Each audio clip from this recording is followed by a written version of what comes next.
Hello, just picked up this Ibanez Premium RG870 quilted.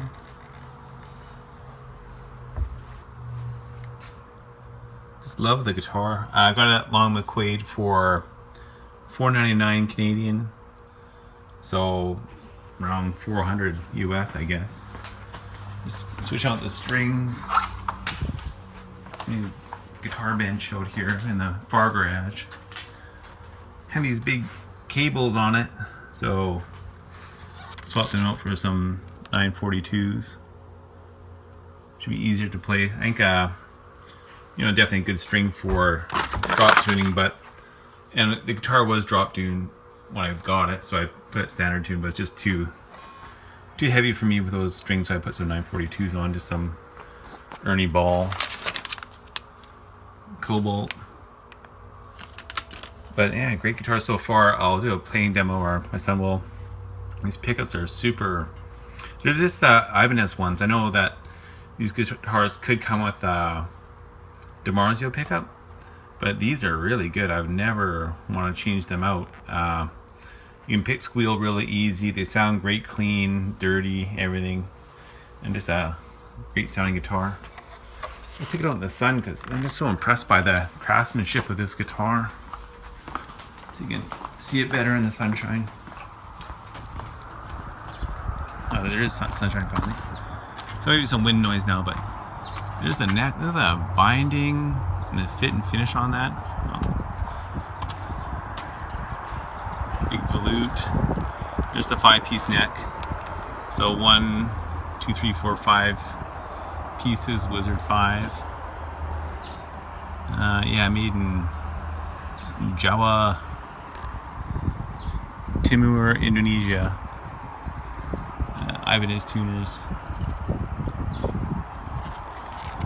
There's the fret inlays, all pearl, and the frets are unbelievably. Look how rounded those are. That's crazy. You literally can't feel them when you're playing. A nice cover, the Ibanez cover that you can open, just a truss rod. Everything's adjusted well so far. Probably have to adjust it a bit now with the lighter strings on it, and we'll definitely have to adjust the spring tension, but it's got the awesome Edge Zero tremolo, so you have to dial it down. See, now it's cranked up pretty high, so I'll be dialing that way down to lessen the spring tension for the lighter strings. It doesn't need that much spring tension. The clouds in the background on that thing is crazy. It's beautiful shape, beautiful condition. Luckily, when I was in the store, a guy that knew the original owner was there. He said that this thing just sat in the bag for years. Love the input jack. Looks like a Switchcraft. Knobs are a bit of tarnishing on them, so it's seen some action, and also the nuts had some rust on them. Oh, sorry, the locking screws. But really good shape guitar.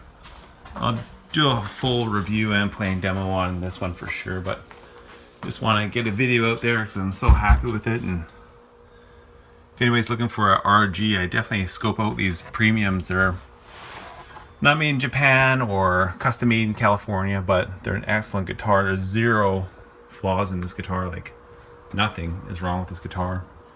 Fretwork, superb. Fretboard, superb. Neck profile, pickups, tremolo, controls, switch or input jack. The binding on the body, everything on this guitar is just flawless. I just love it. And for that price, you can't. No Gibson, Fender could touch this thing, or LTD. New, of course, for new pricing. Maybe find a used one that could, come in the same category. But unbelievable guitar. So Ibanez Premium. Just loving it. Is just put some 3-in-1 silicone lubricant on the trem system. It had some slight tarnishing and stuff. I should put on the knobs too. There's a close up the knobs. You can see all the tarnishing. It's smooth now because I've cleaned it up, but a bit tarnished, and also on the locking nut bolts. And they were kind of rusty before, so spray this on there and then just let it soak in, and then wipe off the excess when you're done. Just clean the fretboard with my good old OxyClean. I'd use anything though. Not Windex or nothing, but a good kind of detergent. Then a little linseed oil on the fretboard to get the wood grain to come out. I see they have lots of lemon oils and stuff like that, but that linseed oil, I bought a liter of it years ago, and it's still, of course, 90% full, and has done tons of fretboards. And just have to adjust it down. Oh, then I use some wax. This stuff here. Use a little bit of wax. I just had this sitting around. I didn't choose this at all, but any light car wax, nothing polishing or with abrasives in it, just anything to kind of get the fine scratches out. And you can see it's like glass. Whereas before when I bought it, had not scratches, but kind of a barely hazy from just, you know, normal scuffing and scratching as you use it. But a slight wax will take it right out, just like it does in car polish, exact same thing. Just a clear coat, just like on a car. And then on the back, I have to adjust it now. Here's a wheel. It'll probably be a lot easier to move now. I should actually oil this too. I think I will.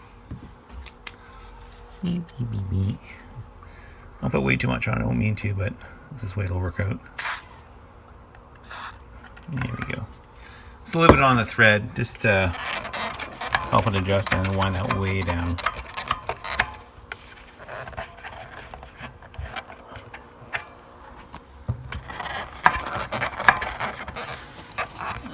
It's so easy to do with one hand. Anyway, I'll keep winding that down. It'll be down here when I'm done, because it doesn't need that much spring tension at all. There's the 0-point trim in action. See it? It's full floating until it hits that bar, and then that's your 0 point, and then that's where you tune the guitar. When that hits that bar, is in tune. You can tell right now that this is not. It's out of tune because it's not pulling enough, not pulling down enough. There's too much spring tension pulling it back like that, and not a string tension to pull it this way.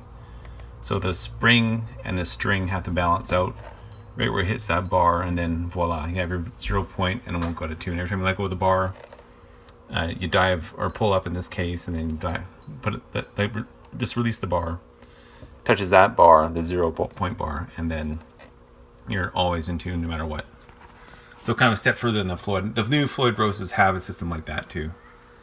The old floating Floyd Roses don't, but people kind of prefer those as well because there's no 0 point in them. They can kind of barely feel when you're actually using it going up and down. Yeah, so looking good. So a few more adjustments and I'll be ready to play. Yes, there's no relief anymore. It's all gone. So let's tap my finger on it.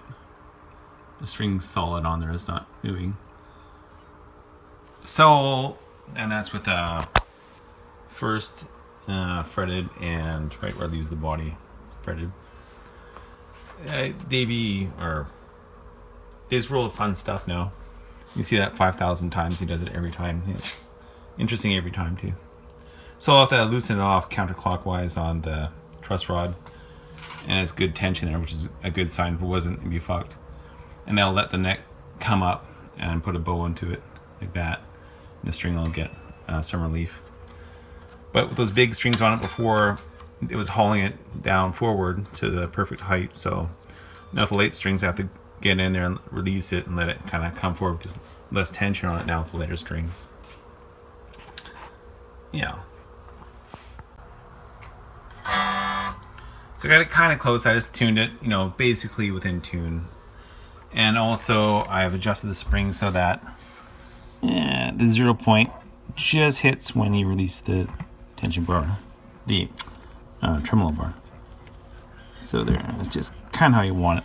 I'm going to adjust that a little tiny bit too, and also now I'll leave the locking nuts loose, so I'll put them back on. Or no, I'll leave them right off. Because if you put them on and try it, they vibrate sometimes. It's annoying. So I'll leave them off for about a week. And play it, bend it, you know, stretch the strings, because that's the thing about slinkies, like, and also thinner slinkies, 942.